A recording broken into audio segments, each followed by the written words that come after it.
A paz do Senhor Jesus, povo de Deus. Estamos em mais um momento, adoro que melhora. Hoje amanheci com minha garganta inflamada, muitas dores no corpo, mas já louvei ao Senhor. E estou aqui para deixar uma palavra aos nossos corações, porque a gente não pode parar. O Senhor quer falar aos nossos corações. Nós vamos meditar no livro de Gênesis, capítulo 38, o versículo 8 e 9, que diz assim: Então disse Judá a Onã: Possui a mulher do teu irmão, cumpre o levirato, e suscita descendência a teu irmão. 9. Sabia, porém, Onã, que o filho não seria tido por seu, e todas as vezes que possuía a mulher do seu irmão, deixava o sêmen cair na terra, para não dar descendência a seu irmão. Glória a Deus e aleluia. Hoje o Senhor quer falar aos nossos corações, para nós sermos mais amorosos com as pessoas, porque todo julgamento pertence ao Senhor, não cabe a nós julgar os nossos irmãos, para deixar a hipocrisia de lado, ser mais humanos, mais amorosos. É isso que o Senhor quer falar nessa palavra e mais alguns ensinamentos. Aqui no capítulo 38 de Gênesis, dá uma pausa na história de José, porque nós vimos no capítulo 37 que José, ele é vendido ali pelos seus irmãos e ele vai ali como escravo para o Egito, mas José permanece fiel ao Senhor. No capítulo 38, vem falar de Judá e Tamar. E quem é Judá? Judá é o irmão de José, é aquele que quando os irmãos se uniram ali se juntaram para matar José, ele não permite e dá a ideia de vendê-lo para ser escravo. Esse é Judá. E Tamar é a sua nora. A palavra do Senhor vai nos dizer que depois desse ocorrido com José, Judá, ele sai do meio ali da sua família e ele vai para a casa de um adulamita chamado Ira, e lá ele conhece uma mulher cananeia com a qual ele se casa, tem 3 filhos, o mais velho se chama o segundo Onã e o terceiro Selá.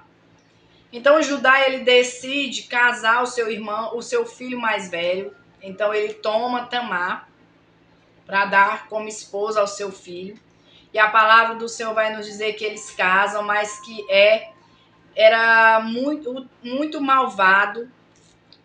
Por causa da sua maldade, o Senhor o mata. Então, é quando nós entramos aqui nesse versículo 8, que Judá chama Onã para cumprir o levirato, que era quando um irmão mais velho falecia, o outro irmão tinha que casar-se com a sua cunhada para que a descendência do seu irmão continuasse, desse continuidade. E Onã, ele casa-se ali com Tamar, mas ele sabia que aquele filho com ela não seria seu, não era como se fosse do seu irmão mais velho. E ali ele seria um descendente do seu irmão. E por causa disso, quando ele possuía Tamar, ele jogava o seu sêmen em terra para que ela não viesse engravidar. Essa atitude, ela chega aos olhos do Senhor de uma forma ruim. O Senhor vê a maldade também no coração de Onã e mata Onã. Então, Judá tinha que casar o seu último filho, seu terceiro filho, Selá, com Tamar para cumprir o levirato. Só que ele, ao invés de cumprir, ele diz para ela ir para a casa dos seus pais, que quando o seu filho se tornasse adulto, ele cumpriria a promessa. E os anos se passam e nada de Judá casar o seu filho. Então ele fica viúvo, e quando ele fica viúvo, Tamar tem uma ideia de se vestir de prostituta para deitar com o seu sogro e ter um filho com ele. Então ela se veste de prostituta, coloca um véu no seu rosto para que ele não reconhecesse. E quando ele chega para possuir, ela pergunta: o que você vai me dar? E ele diz: eu vou te dar um cabrito, eu vou mandar por um adulamita. E ela diz: não, pois então eu quero que você deixe em penhor como garantia que você vai mandar o cabrito. Eu anotei aqui: o seu selo, o seu cordão e o seu cajado. que representava que ele era ali um cuidador de ovelhas. Aqui o Senhor vai falar ao coração também daqueles que fazem a obra do Senhor, que cuidam de ovelhas.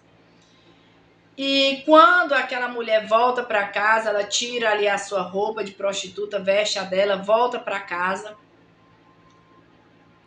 Judá manda o cabrito pelo adulamita para entregar a prostituta. Não encontram a prostituta. Ele retorna, diz que não encontrou a prostituta. Depois de 3 meses, ela aparece grávida. Vão dizer para Judá que ela tinha adulterado, que estava grávida. E ele, quando fica sabendo, de imediato, ele manda que ela fosse queimada. Quando os homens vêm buscar ela para que ela fosse morta, ela diz que estava grávida de um homem que era dono daquele selo, daquele cordão e daquele cajado, e pergunta ao seu sogro se ele o reconhece, aqueles itens, aqueles utensílios. E quando ele olha o seu cajado, o seu selo e o seu cordão, ele diz que ela foi mais justa do que ele. E aqui nós vimos que desde o início, o propósito de Satanás, do inimigo, era impedir que a promessa de Deus se cumprisse. Porque nós sabemos que da tribo de Judá é que viria Jesus Cristo. Era dessa descendência, dessa genealogia que viria Jesus Cristo.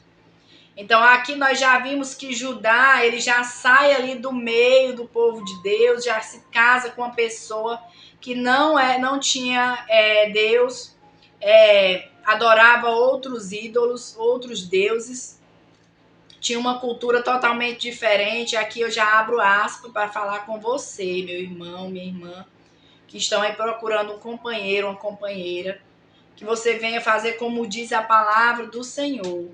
Procurar uma pessoa da mesma religião, para que a sua casa seja firmada na rocha, para que sua casa não seja um reino dividido, porque como diz a palavra do Senhor, o reino dividido é mais fácil para Satanás destruir.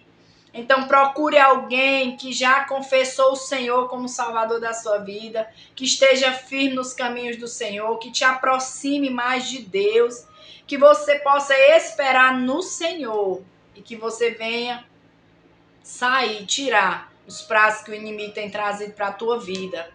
O início da mensagem é essa, que você venha fugir dos pratos do inimigo, porque o inimigo sabe as promessas que o Senhor tem para a tua vida, e a função dele é tentar impedir que se cumpram as promessas de Deus na tua vida e te tirar da casa do Senhor.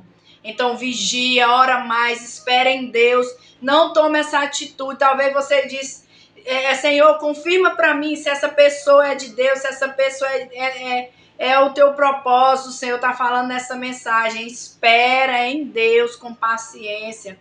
Vai orar mais, busca uma pessoa que já é da casa do Senhor, para que você tenha paz, para que tua casa, como eu já disse, seja firmada na rocha. E aqui, talvez por causa daquele casamento de Judá, é que seus filhos eram maus, porque a mulher era cananeia, ela adorava outros deuses. Os cananeus, eles eram um povo mau. Então talvez seja por isso que eles eram maus. E quando Deus viu a maldade, matou o primeiro, depois viu que o outro não queria, estava ali impedindo a descendência de Jesus, a genealogia de Jesus. Então o Senhor mata também Onã. E aqui nós aprendemos que o inimigo não está brincando de ser diabo. Ele está o tempo todo tentando parar o povo de Deus, tentando tirar o povo de Deus da direção do Senhor, dos propósitos do Senhor. E o Senhor nos faz um alerta para vigiarmos mais, para orarmos mais, para orar principalmente na hora de tomar qualquer atitude, se for casar, tudo que nós formos fazer, que seja na direção do Senhor. E aqui essa palavra vem falar também aos nossos corações sobre a hipocrisia, que foi o que eu falei no início, que o julgamento dos nossos irmãos e de todas as pessoas pertence ao Senhor. A palavra do Senhor diz que cada um prestará conta de si mesmo a Deus. Então, não cabe a nós estar julgando a vida de ninguém, estar julgando a atitude de ninguém. Eu sei que muitas vezes nos revoltamos com algumas atitudes, com algumas hipocrisias, mas que a gente venha orar e deixar com Deus e descansar. Porque nessa palavra nós vimos que não há nada em oculto que não venha a ser revelado. O Senhor está falando ao coração de alguém. Não há nada em oculto. Então, se você viu alguém com hipocrisia, é muito fácil esconder os nossos pecados, os nossos erros, para apontar o erro de alguém. Nós vimos que Judá estava em pecado, estava se prostituindo, estava ali possuindo prostitutas. Ele achava que era prostituta, ele não sabia que era a sua nora. E quando ele soube que ela tinha adulterado, ele já manda que ela fosse queimada. Então, ele agiu de hipocrisia, com hipocrisia contra a sua nora, porque ele queria resolver um problema. Ele achava que Tamar, talvez, eu fico imaginando, que ele pensava que Tamar tinha trazido maldição para a sua família. Creio que por isso ele não quis dar o seu terceiro filho em casamento, a sua nora. Mas em nenhum momento ele parou para pensar que o erro não era em Tamar, o erro era nos seus filhos. Os filhos dele é que eram maus. E às vezes nós achamos defeito em todo mundo, mas nós não vemos os nossos defeitos, nem os defeitos dos nossos. Nós apontamos o defeito de todo mundo, mas não paramos para ver os nossos defeitos. Então o Senhor está falando ao meu e ao teu coração, antes de observar o erro do outro, o problema do outro, o pecado do outro, olha para o teu pecado, para os teus erros, conserta-te.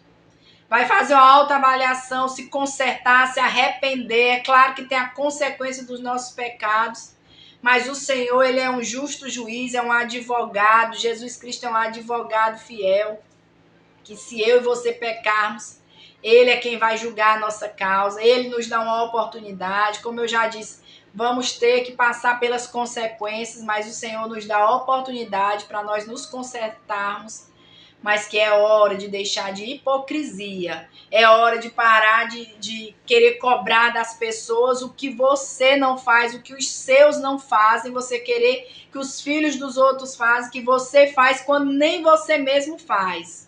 Nós temos apenas que orar e deixar com o Senhor, porque o Senhor sabe como trabalhar na vida de cada um, como nos libertar, como nos exortar, como nos tratar. Então a palavra do Senhor nos diz que ela volta, ela tira as roupas ali de prostituta, volta para casa e após 3 meses, como eu já disse, ficam sabendo que ela estava grávida, ela ia ser queimada.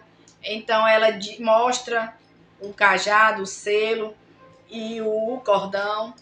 E Judá leva ela para casa e ela tá ali grávida de gêmeos.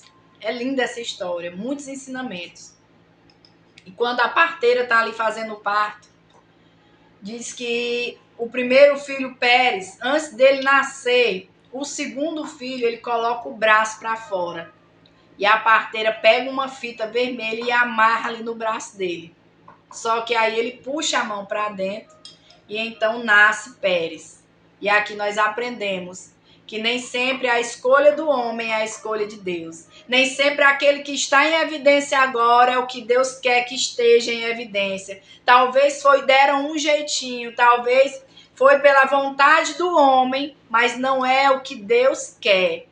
Porém, nós vimos aqui que o inimigo se levanta, que pessoas usadas pelo inimigo se levantam para tentar impedir as promessas do Senhor se cumprirem, mas agindo Deus, quem impedirá, o Senhor te diz. Ninguém pode impedir aquilo que o Senhor te prometeu. O Senhor, ele vai realizar além daquilo que você já pensou, que você imagina, que ele te prometeu. Então descansa. Fica tranquilo, se você que parece que está passando tudo na tua frente, pessoas que não estão preparadas, pessoas que talvez não seja da vontade do Senhor, não precisa você julgar o pecado dela, não precisa você ir apontar. deixa com Deus, porque nós vimos aqui que Deus vai colocar tudo no seu lugar. E o que ele prometeu irá se cumprir na minha e na tua vida. Queira o homem ou não, vai se cumprir. Queira o inimigo levantar pessoas ou colocar pratos na tua vida ou não, mas o propósito vai se cumprir. Mas que você venha descansar, confiar no Senhor, continuar fiel como José, em obediência, com fidelidade ao Senhor, aos seus mandamentos, porque no tempo certo ele vai fazer tudo o que te prometeu. Vai tirar coisas e pessoas de lugares e vai colocar o que é para estar no lugar. E aqueles que estão sendo hipócritas, o Senhor vai mostrar. É tempo de limpeza, o Senhor está falando nessa mensagem. É tempo de limpeza nas igrejas, nos lugares. As pessoas que têm agido de maldade, de hipocrisia, o Senhor vai revelar e vai trazer à tona. Mas o que está em oculto não vai ficar sem ser revelado. O que está fora de lugar não vai ficar sem ser colocado no lugar. Recebe essa palavra e confia naquilo que Deus te prometeu. Amém?